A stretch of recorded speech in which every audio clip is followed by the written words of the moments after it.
దయచేసి జిఎస్టీ పేరు మీద 8 సంవత్సరాలు గబ్బర్ సింగ్ ట్యాక్స్ పేరు మీద దోచిన విధానం, ఈరోజు ట్యాక్సులు తగ్గించమని పండుగ చేసుకునేటువంటి విధానం తప్పు. ఎక్కడ కూడా ఆ ప్రభావం లేదు.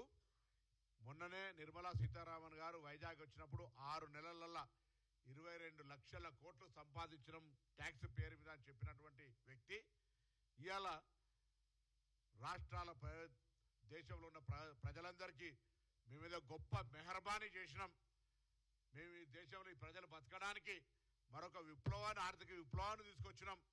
ఆనాడు ఇందిరాగాంధీ గారు ఇచ్చిన గరీబీ హఠావోనో లేకపోతే పేదరిక నిర్మూలనకు చేసినటువంటి పెద్ద విప్లవాత్మక కార్యక్రమం చేసినట్టు చెప్పుకునే ప్రయత్నం చేస్తున్నారు. ఇది దురదృష్టకరం.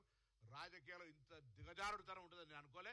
8 సంవత్సరాలుగా రక్తం పీల్చినట్టు, నేను 1 HP కాదు, హెచ్పీలకు అన్లిమిటెడ్ రక్తం పీల్చి ఇప్పుడు దాన్ని ఏదో స్ట్రీమ్ లైన్ చేస్తున్నాం, ఇక మీరు పండుగ జరుపుకోని అని చెప్తే అంతకంటే మూర్ఖత్వం లేదు, దీనికంటే దురదృష్టకరం లేదు. భారతీయ జనతా పార్టీ వైఖరి పట్ల ప్రజలు అర్థం చేసుకొని ఇంతకుముందు మిత్రులు అడిగినట్టుగా ధరలు తగ్గించినాయని చెప్పేసి పండుగ జరుపుకోమంటే పోయి కొనుగోలు చేసిన దగ్గర మాత్రం ఏ ఒక్క రూపాయి ధర తగ్గినటువంటి ప్రభావం లేదు. దీని మీద భారతీయ జనతా పార్టీ జవాబు చెప్పాలని డిమాండ్ చేస్తాను.